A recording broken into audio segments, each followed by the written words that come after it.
Exact ca mama Dolores ești. Nu s-o culei de plajă.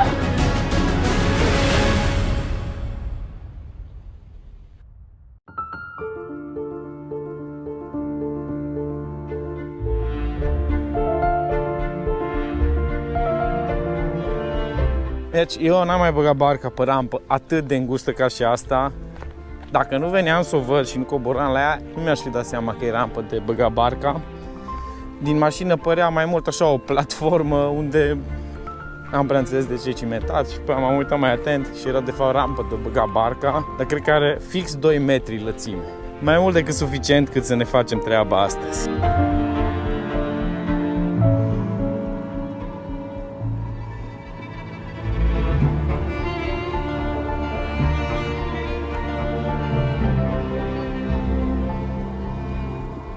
Bună dimineața și bine v-am regăsit la un nou episod. Ați văzut pe unde am băgat barca azi dimineață, pe cea mai îngustă rampă pe care am băgat cel puțin eu până acum barca. Se poate trece cu barca din partea de sus a 3 crișurilor, în partea de jos și invers. În partea de jos nu găsești rampe, nu știu de ce.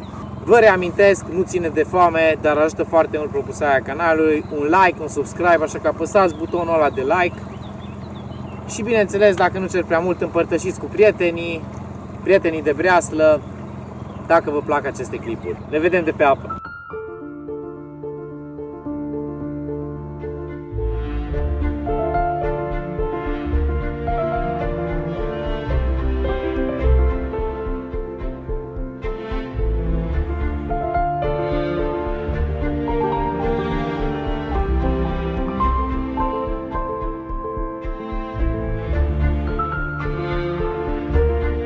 Hai, și asta e o experiență nouă, interesantă. N-am mai făcut-o.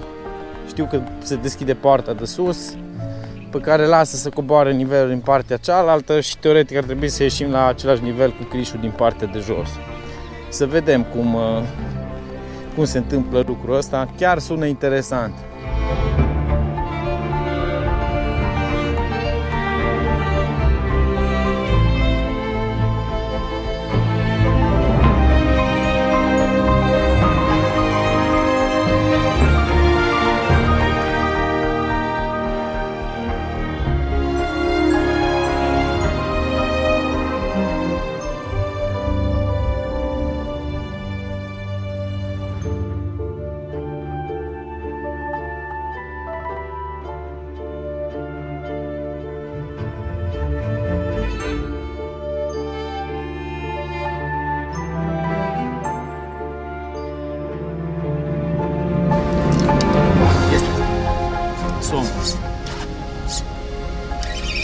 Chiar prima mână pe structură, am găsit o structură mai în mijlocul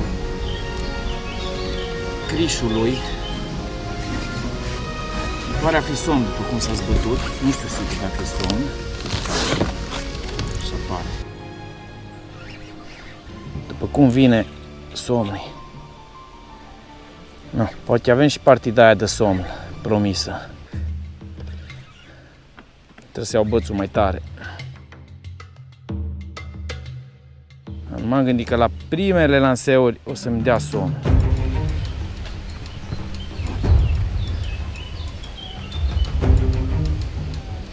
Sper să-l vedem înainte să-mi taie. Nu știu cum e agățat, sper că e în colțul gurii. Bine că stă sub mine. Îmi place să se obosească aici, nu e așa mare, dar este o arătare superbă. Neașteptată, chiar la prima mână așa, și sper că nu este singurul. Dacă nu este singurul, trebuie să scot artileria grea.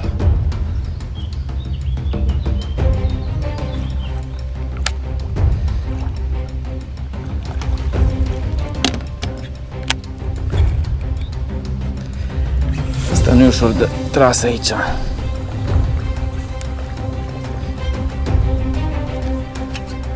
Și greu de obosit, pișpirei ăștia afurisiți. No.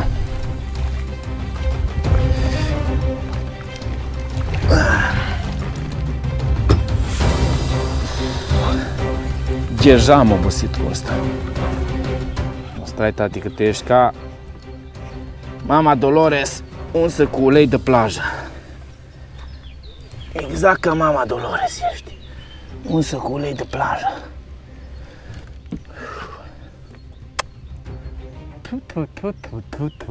Minunat.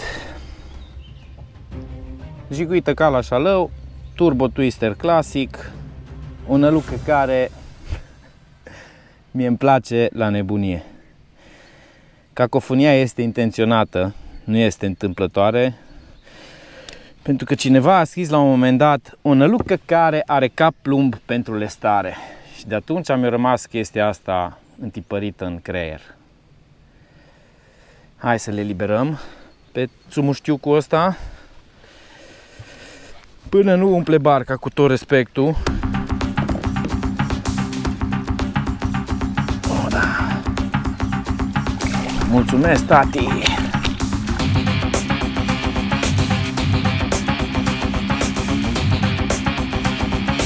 După ce prinzi un somn din ăsta se cere un mucosolvant de la farmacie.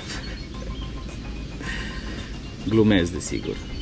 Ideea că îți umple firul niște muci superbi.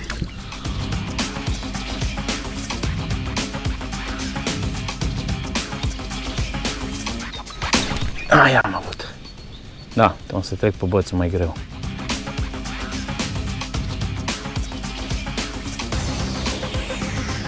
Nu-i cu mult mai heavy, dar e suficient cât să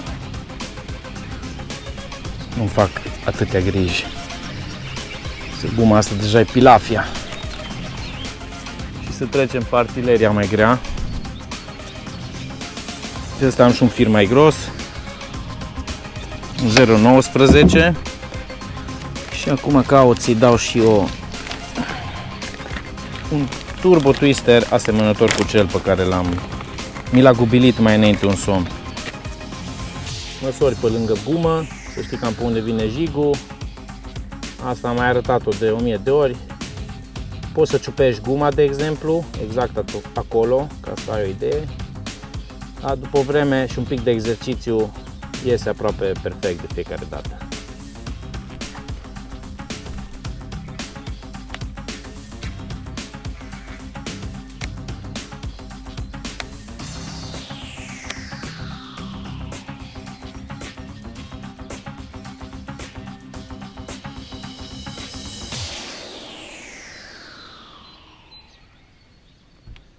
Trebuie 32 de grame aici.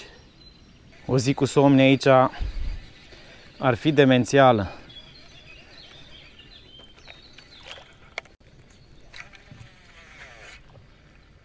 Trebuie 32 de grame aici. Merge așa perpendicular să dau. Ce faină structura. Tare, tare, bate, tare, tare, tare, tare, pac, pac. Acolo-s băieții. Am găsit o curbă cu apă mai adâncă pe care o bat ca pe un prag tipic, și anume mă ancorez din motor, după care din telecomandă, pam, pam, pam, mă repoziționez de câte ori am bătut locul.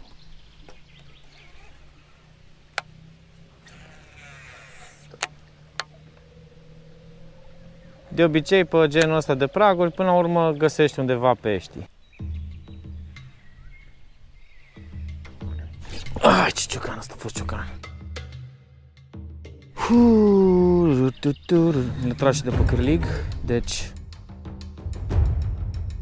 prin copaci mă tot uit pe Panoptix și urmăresc să văd unde este mișcare. Și am avut primul țac, care pare a fi de șalău.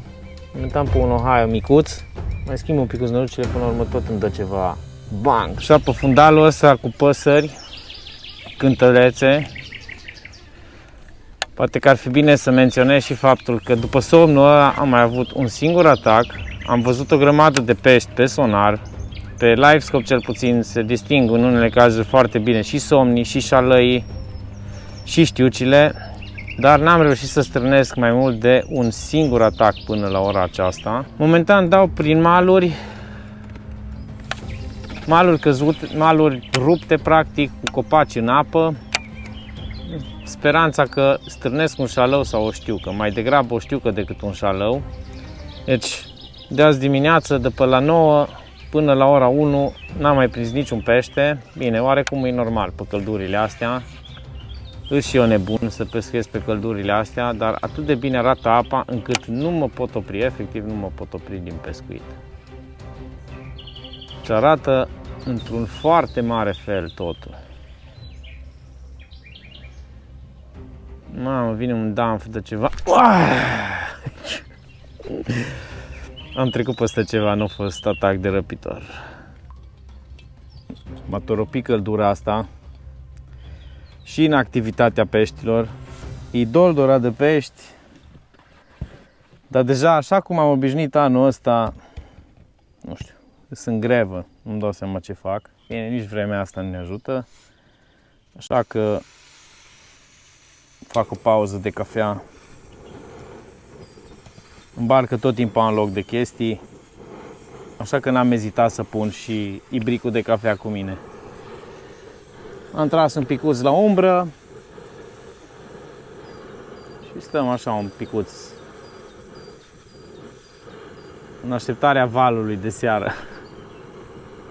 Valului răpitoresc de seară. Am avut un somn la prima mână pe primul loc pe care m-am oprit și un atac. În schimb, 100% am văzut șalăi pe sonar, știu ce am mai văzut pe sonar. De mai multe ori am văzut somni care s-au identificat clar ca și somn, adică s-a văzut forma super clară a fi somn. Crap, nu vă mai zic, am văzut din belșug, dar sper să nu o termin iarăși cu avățeală după somnul de dimineață. Vă las, stau la o pauză de cafea, să-mi revin un picuț, să-mi trag un picuț glasul, gândurile.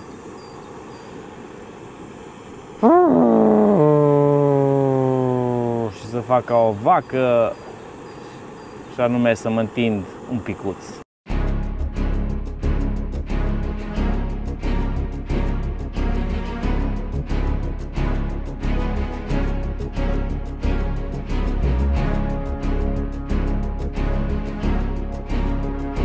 Cu basară ăsta mi-a trimis Silvan niște poze cu niște știucane. De așa am rămas. Poate se repetă și la noi. Dacă șalău n-am prins, avat n-am prins, nu mai avem decât o opțiune. Și asta este știuca. Sunt aici câteva zone cu apă ceva mai lină, dar nu pot să zic că e prea lină. Curge crișul vijelie. Dar asta nu înseamnă că nu am putea prinde o știucă înainte de plecare. În principiu, astăzi, în afară de bățul ăsta heavy pe care aveam deja legat lider, am pescuit fără lider, direct pe textil, pentru că e curentul foarte puternic. Am avut nevoie de un fir de 0,16, un Lucky John Vanrex de 0,16, asta am folosit astăzi, tocmai ca să pot să taie mai bine apa. Este un VX8, dar se pare că e ceva mai rezistent la abraziune decât VX8-urile cu care eram eu obișnuit. Pe bățul ăsta cu care dau acum, de exemplu, am un fir de 0,19, 0,20, tot un Vanrex, am pus un fir mai gros în caz că dau de vreo grupare mafiotă de somni. N-a fost cazul. Și pe ăsta am montat și un lider de 0,30 și ceva. Măcar dacă îmi dă știucă să nu-mi taie instantaneu. În ideea că dau la știucă, abordez doar malurile, zona de maluri. Încerc să dau cu un gramaj mai mic ca să cadă mai fluită. Gramaj mai mic însemnând 18 grame pe Ohio ăsta, în apa asta de 2-3 metri cu curent mai puternic. Atunci abordez strict zona de mal, până la 10 metri de mal, după care recuperez, pentru că nu mai ajung oricum cu 18 grame jos în curentul ăsta puternic. O să abordez și malul celălalt, că e mai umbrit, și exact aici așa întreb cu pomul ăsta, nu știu dacă se vede, ar trebui să se vadă. Începe și se rupe curentul, chiar aici cel mai puternic curent și imediat după pom se domolește curentul, fiind interiorul unei curbe. Atunci mai abordez zona asta, după care mă duc pe locul unde am avut azi dimineață, la primul lanseu, somn. Faptul că am prins la primul lanseu și pe primul loc prevestea o zi interesantă. Mamă, ce mi-a dat, îi dau un pic. Nu știu ce ui. Da, uite mărlița, na. Am zis eu degeaba, mi-am zis că dau după ciuca. Noroc că a luat-o un botic. Fix în botic a luat. Hai, cred că-ți dau drumul. Atât am schimbat pe culori la Ohio până am reușit să prind o cumătră. Ce-i drept, micuță. Dar acum chiar dădeam după știucă și chiar am prins știucă. Ohio de 10 nu m-a dezamăgit aproape niciodată la știucă. De obicei atâta schimb culorile până găsesc o culoare care să-i placă pe natural, gen canale, delta, cum suntem acum pe criș și așa mai departe. Hai să o eliberăm și pe frumusețea asta.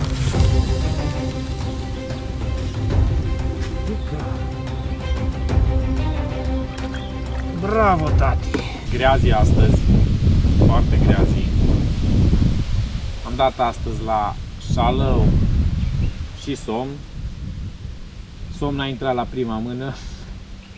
Ăsta era un semn deja că ceva nu va decurge conform aspectului astăzi. Și am văzut o grămadă de pești pe sonar, atât paștici cât și răpitori. Dar n-am reușit să-i prindem. N-am reușit să-i prindem, se pare că e o situație generală. Cu toți cu care am vorbit astăzi și de aici și din alte locuri, pilaf cu ochi a fost toată ziua. În special la șalău. Practic am prins un somnotel la prima mână, un turbo twister. Cred că v-am obișnuit deja cu turbo twisterul ăsta de 11 cm.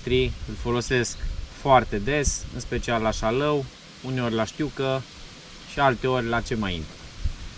Iar știuca am prins o mărliță acum pe ultima 100 de metri, nu mai aveam încredere deja nimic. Am montat un Ohio, de fapt am montat un Ohio și l-am tot rotit culorile până pe unul din ele am avut un atac. Este un Ohio, culoare mai naturală.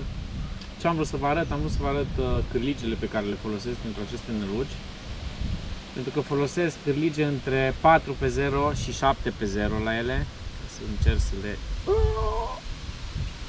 țin cât mai bine să vi le și arăt. Le folosesc cu cârlige între 4 și 7x0. De obicei 7x0 când peștii mâncă mai agresiv sau sunt pești mai mari. Sau când folosesc plumbi mult mai grei, adică capetele de plumb ocupă foarte mult spațiu pe tija cârligului și atunci, practic, din cauza plumbului mult, se scurtează tija cârligului în momentul în care de obicei folosesc cârlige mai mari, gen 6x0, 7x0. 4x0 cred că este cel mai uzual cârlig pe care îl folosesc în general în pescuitul șalăului cu gume, atât pe lac cât și pe râuri unde nu trebuie să pescuiesc cu gramaje exagerat de mari. Anul ăsta cred că este primul an în care am avut până acum, nu exagerez, 5 sau 6 gherle. Deci 5 sau 6 gherle, bineînțeles, ale nu vi le-am mai filmat să vi le arăt, n-avea sens. Dar ca să vă imaginați, deci până să reușesc să fac 1-2 filmulețe, am dat 5 sau 6 gherle monumentale, n-am reușit să prind absolut nimic. Se pare că este o situație generică, dar nu la noi, este undeva la nivel european, nu știu, într-adevăr am fost în Spania, acolo am prins șalău, dar cu toată lumea cu care vorbesc, atât din Ungaria, Olanda, Danemarca, Suedia, situația este ceva generic, adică toți zic același lucru. Nu reușim să prindem pești răpitori, în special pești răpitori cu dinți. Și nimeni nu are o explicație. Este vorba în speță de știucă și de șalău. De ce? N-aș să vă spun. Cel mai afectat pare a fi șalăul. Deci la Dunăre nu se prinde, nu numai pentru că, ok, s-a și decimat populația de șalăi destul de bine, dar chiar am găsit șalăi de câte ori am fost la Dunăre, nu am reușit să-i prindem. A fost o zi reușită, nu prin prisma peștilor, cât prin faptul că am ieșit din barcă. Mi-am adus aminte cum a fost să pescuiesc din ceea ce a fost prima mea în barcă și un film Varengi. Îi mulțumesc celor de la Boats Expert pentru că mi-au dat un împrumut până vine barca mea. Da, a ajuns și barca mea este în țară.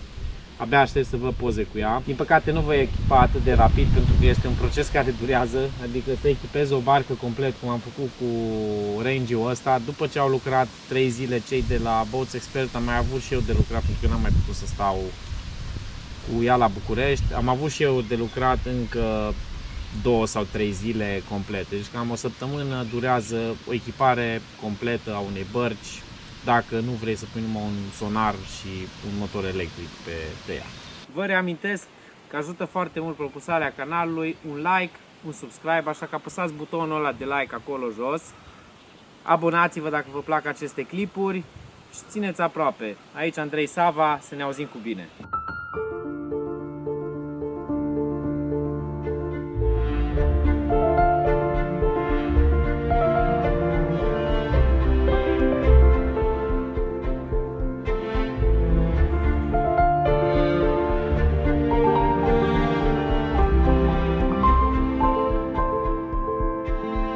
Din păcate, mergem acasă. Am intrat iarăși prin ecluze, acum crește nivelul apei, ajungem la nivelul de sus, rampă și acasă. Puteți să vedeți în direct cum crește nivelul apei, deci crește incredibil de repede.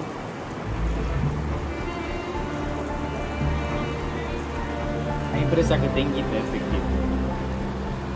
Vreau să zic că pe drum încoace, până la ecluză, am văzut cei mai mulți pești din ziua de azi.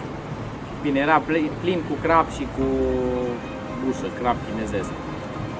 La noi aici în vest așa zice bușă, pentru că în Ungaria ungurii îi zic bușa. Ia, e greu o fi drumul până acasă.